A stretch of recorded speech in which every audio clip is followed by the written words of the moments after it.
Start. अध्यक्ष महोदय, सबसे पहले मैं अपने माननीय कार्यकारी पार्षद महोदय का, जिन्होंने बजट भाषण दिया है और अपनी नीतियों की घोषणा की है, उसके बारे में उनको हृदय से बधाई देना चाहती हूँ। मैं यह नहीं चाहती कि कोई क्रांतिकारी परिवर्तन लाना चाहता है यह बजट, लेकिन मैं यह भी देखती हूँ कि यह बजट जो है धीरे धीरे गति से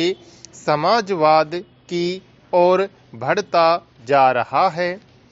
अपनी नीति से यह भूतकाल और वर्तमान दोनों को एक कड़ी में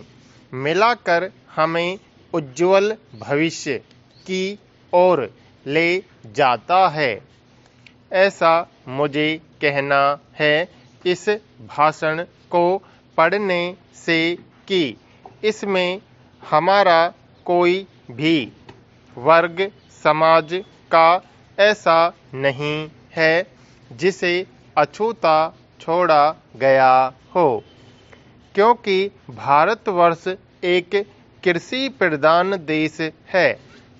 और मैं यह समझती हूँ कि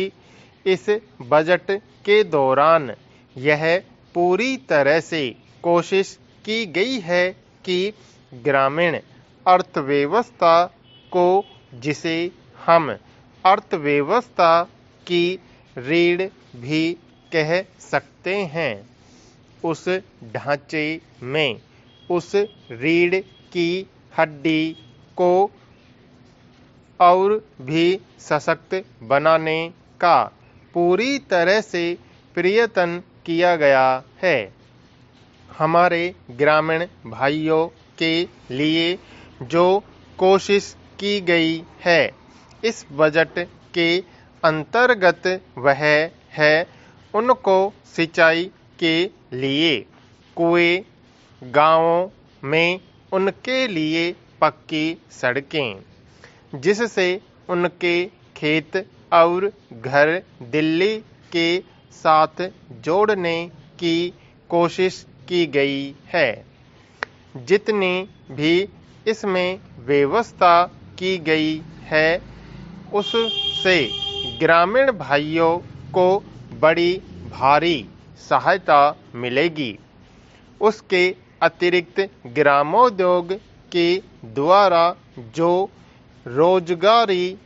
का प्रबंध किया गया है उससे भी ग्रामीण अर्थव्यवस्था को एक बहुत बड़ी सहायता मिलेगी। मैं इनका ध्यान इस ओर दिलाना चाहती हूँ कि जहाँ तक शिक्षा का संबंध है इस बजट में कोई विशेष प्रावधान नहीं किया गया है। मैं यह नहीं कहती कि शिक्षा के दौरान ज़्यादा स्कूल न खोले जाएं, पर हमारी यह नीति होनी चाहिए कि भले ही स्कूल थोड़े खोले जाएं, पर सबसे बड़ी आवश्यकता इस बात की है कि शिक्षा की नीति में परिवर्तन की ज़्यादा आवश्यकता है, क्योंकि हम प्रजातंत्र में रहते हैं। प्रजातंत्र को अगर हमें सफल बनाना है तो सबसे पहले हमें ऐसे नागरिक चाहिए जिन्हें अपने अधिकारों और अपने कर्तव्यों का भली भांति ज्ञान हो। शिक्षा की वर्तमान नीति से हम अपने अधिकारों के प्रति ज़्यादा सजग होंगे और कर्तव्यों के प्रति बिल्कुल सजग नहीं होंगे।